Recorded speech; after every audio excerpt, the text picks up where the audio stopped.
PM किसान सम्मान निधि की list से बाहर हुए यूपी के लाखों किसान, कृषि विभाग ने उठाई ये कदम। शीतलहर से कब मिलेगी राहत, आईएमडी ने बता दी तारीख, दिल्ली, हरियाणा और यूपी में बारिश के आसार। यूपी के देवरिया में भीषण हादसा, 3 लोगों को रौंदते हुए मकान से टकराए तेज रफ्तार ट्रेलर, 3 की मौत।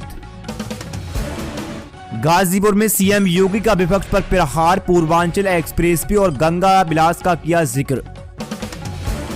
आईएएस अधिकारी चंद्रभूषण सिंह को परिवहन आयुक्त की जिम्मेदारी, अरविंद मल्पा मुजफ्फरनगर के नए डीएम बने। जेआईसी 23 मिसाल बनेगा इन्वेस्टर समिट, पीएम मोदी उद्घाटन तो राष्ट्रपति मुर्मू समापन समारोह में हो सकती हैं शामिल। गाजीपुर में सीएम योगी का विपक्ष पर प्रहार, पूर्वांचल एक्सप्रेसवे और गंगा बिलास का किया जिक्र।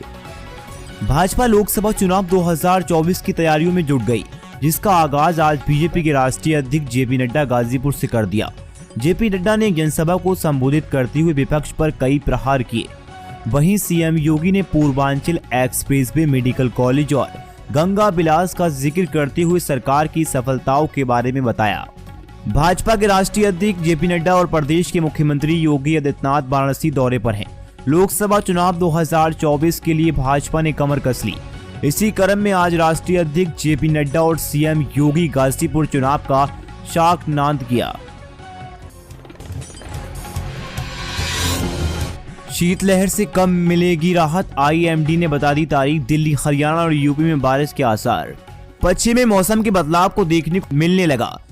आईएमडी के मुताबिक 21 जनवरी की रात 26 जनवरी तक पश्चिमी हिमाचल क्षेत्र और 23 जनवरी से 25 जनवरी तक उत्तर पश्चिम भारत के मैदानी इलाकों को प्रभावित कर सकता है। मौसम विभाग ने कहा है कि इसके प्रभाव से 20 से 22 जनवरी को जम्मू कश्मीर, लद्दाख, हिमाचल प्रदेश और उत्तराखंड में हल्की से मध्यम बारिश और बर्फबारी की संभावना है। मौसम विभाग के मुताबिक बारिश और बर्फबारी के 23 जनवरी से 26 जनवरी के बीच पड़ने के अनुमान है। 23 जनवरी से 26 जनवरी तक पंजाब, हरियाणा, दिल्ली, उत्तर प्रदेश, राजस्थान, पश्चिमी उत्तर प्रदेश में हल्की बारिश के आसार हैं। लोकसभा चुनाव से पहले प्रदेश में मथेंगे मोदी, योगी, शाह और नड्डा, सीएम ने खेला खजाना। मुख्यमंत्री योगी आदित्यनाथ लोकसभा चुनाव के मद्देनजर खजाना खोल दिया। आर्थिक विकास योजना के तहत प्रत्येक विधायक को 3 करोड़ और सांसद को 5 करोड़ रुपए का बजट देने की तैयारी है। इस तरह 1150 करोड़ रुपए का बजट दिया जाएगा। भाजपा ने बनाया मिशन 80 का प्लान, या मोदी, योगी और नड्डा की टीम कर पाएगी करिश्मा। प्रधानमंत्री नरेंद्र मोदी की अगुवाई में भाजपा कई रिकॉर्ड बना चुकी है। केंद्र में 2024 और 2014-2019 में लगातार पूर्ण बहुमत से गैर कांग्रेसी सरकार बनने के साथ साथ यूपी, उत्तराखंड और गुजरात में भी ये वह लगातार नए रिकॉर्ड गढ़ती जा रही है।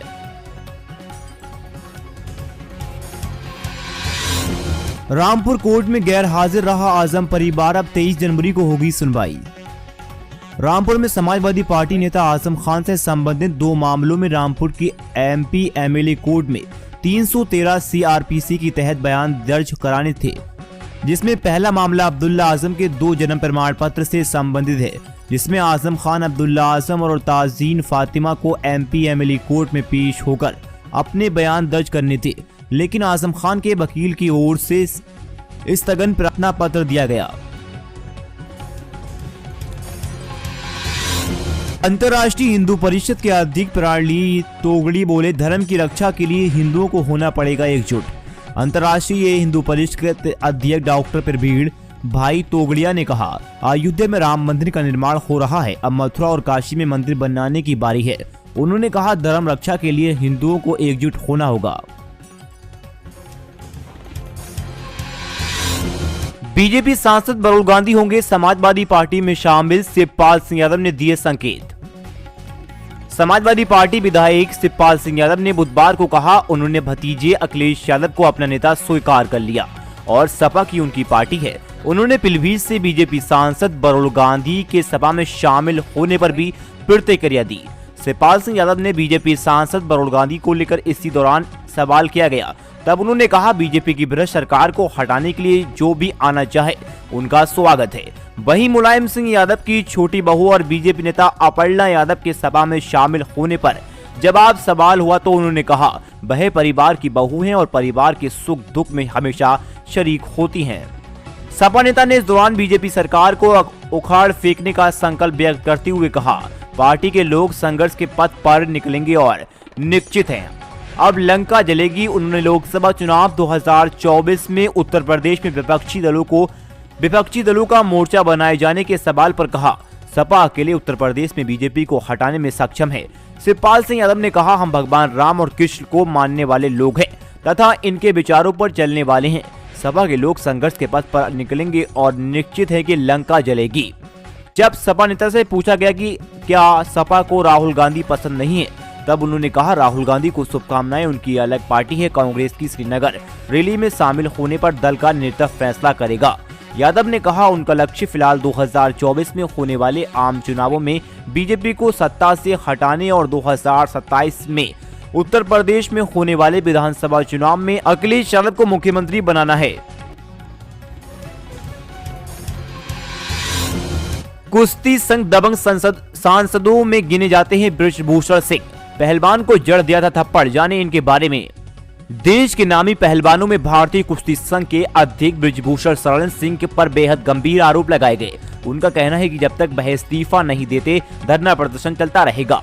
जागरता हथियाई खेलों की विजेता दिनेश फोगाट ने चेतावनी दी है कि अगर अध्यक्ष ने इस्तीफा नहीं दिया तो पुलिस में शिकायत की जाएगी। उनके पास 5-6 महिला पहलवानों के यौन शोषण के साक्ष्य मौजूद हैं। सीएम योगी ने सांसद विधायकों से किया संवाद, बोले जिस पार्टी ने टिकट दिया वही आपका प्रत्याशी। मुख्यमंत्री योगी आदित्यनाथ ने गुरुवार को अपनी सरकार आवास पर भाजपा विधायक सांसदों के साथ बैठक की और उनसे विधान परिषद प्रत्याशियों को जिताने की अपील की। पार्टी संगठन के बाद मुख्यमंत्री योगी आदित्यनाथ ने भी भाजपा के सांसदों और विधायकों को विधान परिषद की 5 सीटों पर हो रहे चुनाव में भाजपा प्रत्याशियों को चुनाव जिताने की जिम्मेदारी सौंपी। कानपुर, अयोध्या, मिर्जापुर मंडल के भाजपा सांसदों और विधायकों की बैठक में योगी ने कहा पार्टी ने जिस टिकट दिया वही आप भी सभी प्रत्याशी हैं।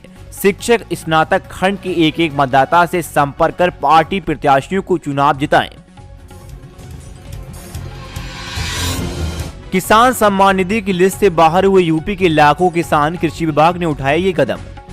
पीएम मोदी किसान सम्मान योजना की 13वीं किस्त जल्द ही आने वाली है, लेकिन इससे पहले लिस्ट से किसानों के नाम कटने का सिलसिला जारी है। इसी कड़ी में उत्तर प्रदेश में किसानों की केवाईसी न होने के कारण 33 लाख किसानों की पीएम मोदी किसान सम्मान निधि रुक गई। इसकी वजह आधार कार्ड से मोबाइल नंबर कनेक्ट न होना बताया जा रहा है। इसी को देखते हुए अब कृषि विभाग गांव-गांव जाकर ई-केवाईसी शिविर लगाएगा।